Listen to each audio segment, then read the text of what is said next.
हिंद प्रशांत क्षेत्र में चीन की बढ़ती हुई ताकत और दादागिरी को रोकने के लिए भारत ने क्या क्या कदम उठाए हैं जानेंगे इस वीडियो। और हमने खोल लिया है गूगल मैप और ये है दुनिया का नक्शा। जहाँ हम देख पा रहे हैं ये है अपना प्यारा भारत देश और ये है चीन, ये है अफ्रीका महाद्वीप, ये रूस, ये सऊदी अरेबिया, ये ऑस्ट्रेलिया और ये आसियान के कंट्रीज़ हैं जिसमें Indonesia, Malaysia, Vietnam, Philippines, Brunei, Thailand, Myanmar ये सभी आते हैं। तो जैसा कि हमने पिछले वीडियो में बताया था कि कैसे चीन ने भारत को चारों तरफ से घेर लिया, कैसे उसने अपने नेवल बेस या सैन्य ठिकाने बना लिए हैं, वो हमने आपको पहले बताया था इससे पहले वाले वीडियो में। कैसे उसने यहाँ कंबोडिया में अपना एक नेवी का ठिकाना बनाया है, नेवी का बेस बनाया है, इधर सोलोमन द्वीप में बना लिया है इधर, और उसके बाद श्रीलंका के हम्बनटोटा यहाँ पे कोलंबो के नीचे यहाँ पे बना लिया है। प्लस म्यांमार का एक कोको द्वीप है, उसको लीज पे लेने की बात चल रही है। उसके अलावा यहाँ पाकिस्तान में यहाँ ये पाक ऑक्यूपाइड कश्मीर से होते हुए और सीधे यहाँ कराची तक और इधर ग्वादर तक, ग्वादर बंदरगाह तक, यहाँ उसने सैन्य ठिकाने बना लिए हैं। या अपने नेवी की जो सबमरीन है, जो पनडुब्बियाँ हैं, उनके लिए ठिकाने बना लिए हैं। और यहाँ जिबूती में यहाँ उसका एक बहुत बड़ा नेवल बेस है, सेना का ठिकाना है और कॉलोनी है उसकी सेना की पूरे। तो ये अब तक हमने पिछले वीडियो में जाना। आइए अब हम जानते हैं कि कैसे भारत ने इन सब को काउंटर करने के लिए भारतीय क्या है रणनीति। तो भारत की रणनीति की अगर हम बात करें तो ये है बंगाल की खाड़ी, ये है हमारे अंडमान निकोबार द्वीप और ये है अंडमान सागर, ये गल्फ़ ऑफ थाईलैंड है, थाईलैंड की खाड़ी, और ये है साउथ चाइना सी, ये चाइना है दोस्तों। ये हांगकांग, हांगकांग अब इसी का पार्ट है चाइना का, पहले ये ब्रिटेन के अधीन था। और ये ताइवान है, इसको भी अपना पार्ट मानता है बट ये एक तरह से अलग देश ही है। तो ये चाइना है, ये दक्षिण चीन सागर है। अब इसमें चीन को रोकने के लिए इंडिया की जो रणनीति है वो हम केवल 2 पॉइंट्स के अंदर समझ सकते हैं, जिनमें से पहला ये है कि जो इंडिया है वो जो चीन के दुश्मन देश है या फिर जिनसे चीन का विरोध है। अब चीन का विरोध किन किन से है? चीन का विरोध है ये दक्षिणी चीन सागर के आसपास वाले देश हैं, जो वियतनाम और फिलीपींस और ब्रुनेई, इन देशों से चीन का विरोध है। क्यों है विरोध?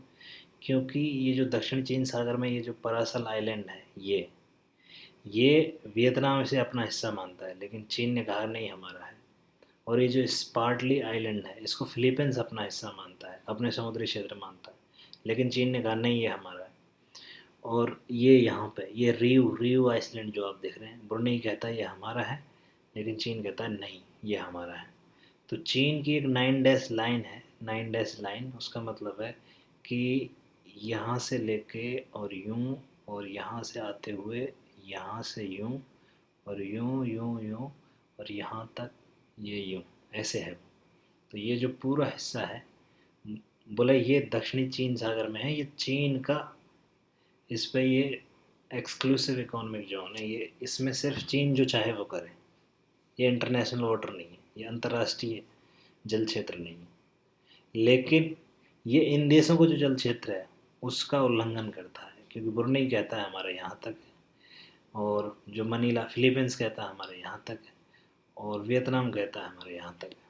तो ये जो इनकी लड़ाई चल रही है, तो इंडिया ने इन देशों को, फिलीपींस को अपनी जो सुपरसोनिक क्रूज मिसाइल है ब्रह्मोस, जिसे कि रूस और भारत ने मिलकर बनाया है, और ये भारत की ब्रह्मपुत्रा और रूस की मास्कोवा नदी के नाम को मिला करके ब्रह्मोस नामकरण हुआ। तो ये जो सुपरसोनिक क्रूज मिसाइल है ये दुनिया की सबसे तेज और सबसे खतरनाक सुपरसोनिक क्रूज मिसाइल मानी जाती है ब्रह्मोस आज की डेट में। तो इसको ब्रह्मोस मिसाइल से इन देशों को, वियतनाम और फिलीपींस, और इनको इनमें से जो भी लेना चाहे, इंडोनेशिया, मलेशिया, इनको ब्रह्मोस मिसाइल देने का इंडिया ने अपना प्लान बनाया है। ये है प्लान ए। तो जिनमें से फिलीपींस ने ऑर्डर कर चुका है, और वियतनाम को अभी हमारे रक्षा मंत्री वियतनाम गए थे, और वहाँ पे एक एग्रीमेंट उनके बीच बातचीत चल रही है कि हम, इंडिया जल्द ही वियतनाम को भी ब्रह्मोस मिसाइल देगा। तो ब्रह्मोस और फिलीपींस, इन दोनों के पास, सॉरी, वियतनाम और फिलीपींस को ब्रह्मोस मिसाइल सप्लाई करेगा इंडिया। तो इससे क्या फ़ायदा होगा कि अ, इनकी जो डिटेरेंस पावर है, इनकी जो डिटेरेंस पावर है वो बढ़ जाएगी चाइना के खिलाफ, और चाइना पर भी दबाव बनेगा इस रीजन में, जिससे, चूँकि इसमें सीधा सा एक फार्मूला है कि दुश्मन का दुश्मन अपना दोस्त, ये वाला फार्मूला इंडिया लेके चल रहा है। तो ये है प्लान ए, जिसमें ये जो आसियान कंट्रीज हैं, खासकर वियतनाम, फिलीपींस और मलेशिया या इंडोनेशिया, इनमें से जो भी लेना चाहेगा, इनको ब्रह्मोस मिसाइल, या जो अपने हाई टेक, जो अपने आर्मी के वेपनरी सिस्टम है, जो हथियार हैं, वो इंडिया इनको सप्लाई करने के लिए राजी हो गया है। वो इनको सप्लाई करना चाहता है। इसके दो फ़ायदे हैं, एक तो चीन से डिटेरेंस पैदा होगा, और दूसरा, हम हथियारों के निर्यातक देश बनने की तरफ वो अपना एक कदम होगा बहुत बड़ा। तो ये है प्लान ए। और क्या है प्लान बी? प्लान बी ये है दोस्तों कि ये जो पूरा रीजन है, ये प्रशांत महासागर है, पैसिफिक ओशन, और ये इंडियन ओशन है, ये हिंद महासागर है। तो इस पूरे क्षेत्र को इंडो पैसिफिक रीजन कहते हैं। इसको इसको इंडो पैसिफिक, ये इंडियन ओशन का इंडो, और पैसिफिक का ये हिंद प्रशांत क्षेत्र कहते हैं इसको, पूरे को हिंद प्रशांत क्षेत्र। तो इस हिंद प्रशांत क्षेत्र में चीन की दादागिरी कम करने के लिए, चीन का बढ़ता हुआ प्रभाव कम करने के लिए, अगर आप इधर थोड़ा सा देखेंगे तो ये यहाँ पे अमेरिका आ गया, अमेरिका आ गया, ये रहा, है ना, ये आ गया यूनाइटेड स्टेट्स ऑफ अमेरिका। तो ये अमेरिका भी काफ़ी दखल रखता है यहाँ। अमेरिका के यहाँ जो सबसे क्लोज अलाई हैं या सबसे अच्छे दोस्त हैं, वो ये जापान है। जापान से उसकी ट्रीटी है कि अगर इस पर कोई परमाणु हमला करता है, तो उसके जवाब में अमेरिका उस देश पर परमाणु हमला करेगा। तो इन्होंने परमाणु छतरी ले रखी है, जापान है। साउथ कोरिया इनका बहुत बड़ा, मतलब खास दोस्त है अमेरिका का। जापान और साउथ कोरिया दोनों में अमेरिकी सैनिक रहते हैं आज की डेट में भी। फिलीपींस में इनका सैन्य अड्डा है, इसका, अमेरिका का।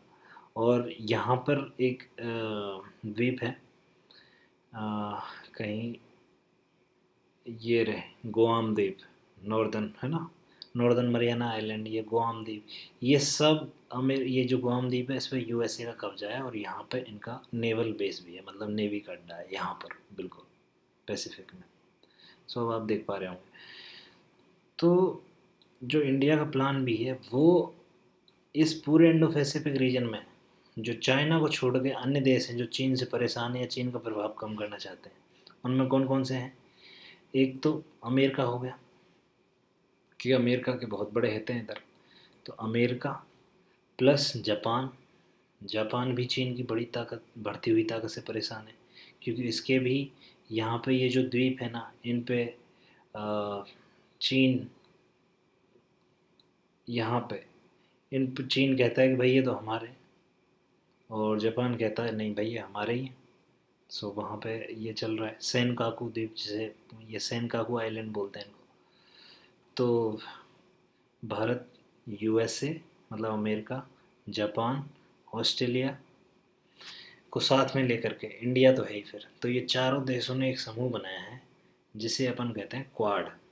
क्वाड मतलब चारों देशों का समूह है। और इसका अभी तो ये खैर आर्थिक समूह है, लेकिन इसका जो मेन उद्देश्य है वो चाइना को कंटेन करना है, चाइना को रोकना है, चाइना के विस्तारवाद को रोकना है।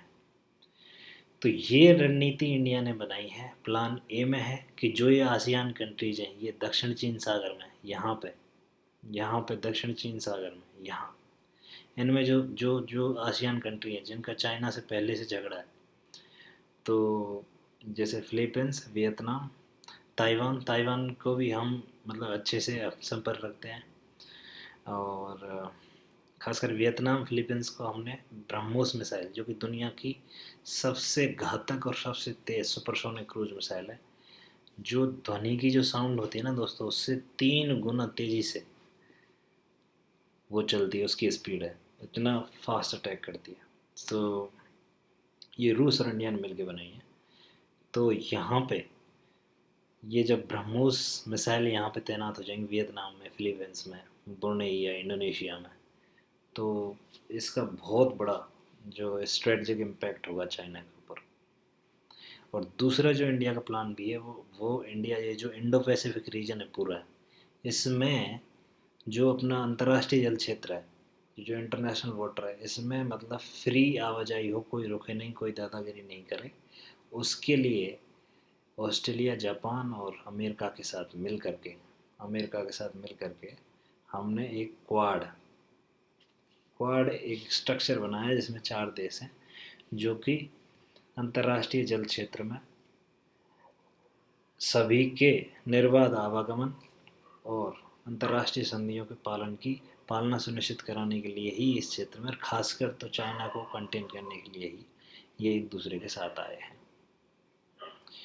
इसके अलावा और इंडिया क्या कर रहा है, ये जानेंगे हम अगले वीडियो में।